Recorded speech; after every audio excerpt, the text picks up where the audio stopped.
Magdalene's blog 15. Rather loud laughter coming from nearby interrupted my enjoyment, and turning round I realized it came from the youth who had been Adonis at the autumn festival, laughing with his friends. Somehow it rankled more, coming from someone who I felt should have known better. But then another movement caught my attention. A man was walking over to the stall where Sarita was still serving any customers who might come. I watched as he went over and started studiously looking at the things we had to sell.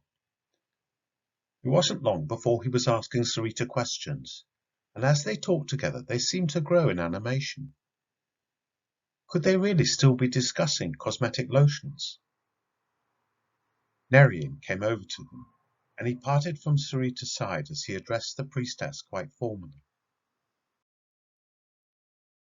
The music behind had reached a particularly poignant turn, and reluctantly I tore myself away from watching what was happening at the stall to immerse myself in its final passages. Once it had ended, I returned towards our stall, and I caught Adonis watching me. Deliberately I raised my chin a bit and swayed my hips a little more, chastising myself all the while for doing so.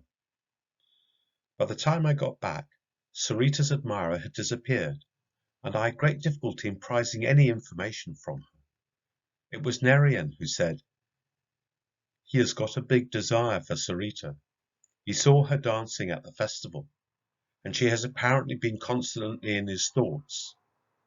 What are you going to do, Sarita?"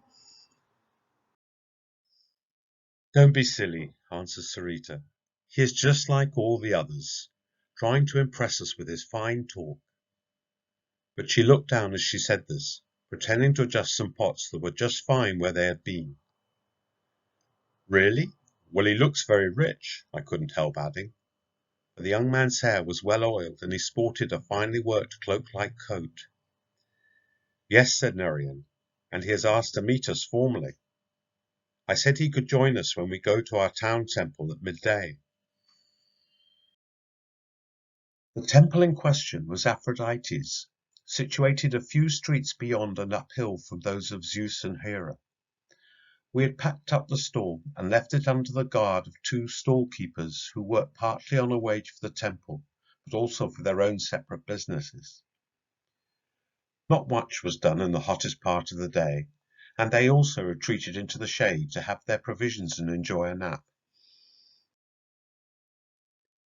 We climbed the last few yards to the modest entrance of our sister temple, glad to be let into its cool interior by the little old woman in black who was the doorkeeper. In the middle of the courtyard we had entered was a pool, where a statue of a youth let water fall from a shell onto the reclining form of a goddess. Two priestesses greeted us, dressed all in white, and obviously well known to Selene and Nerian. Sarita and I were introduced, and much to Sarita's embarrassment, Nerian explained about the possible arrival of Kasva, the aristocratic suitor that Sarita had attracted. After that we all sat down to a selection of spicy dishes that had been prepared, together with some fine red wine, relaxing on Grecian-style divans, while the priestesses enjoyed as much fresh gossip as there was to tell. Sarita must have been mortified by the realization she was about to become a major topic of gossip, or I certainly would have been. I told her about the musicians and their wonderful music, hoping to take her mind off the subject of Kasva, but as I recalled how I had seen Adonis, our thoughts both came back to the young man who might be about to join us. It was not till after the meal was over, and we were sitting drinking sweet mint tea, that the doorkeeper came in to say that there was a visitor at the gate. I was encouraged to stay, but Aphrodite's two priestesses left Selene and Nerian to deal with whatever they had arranged.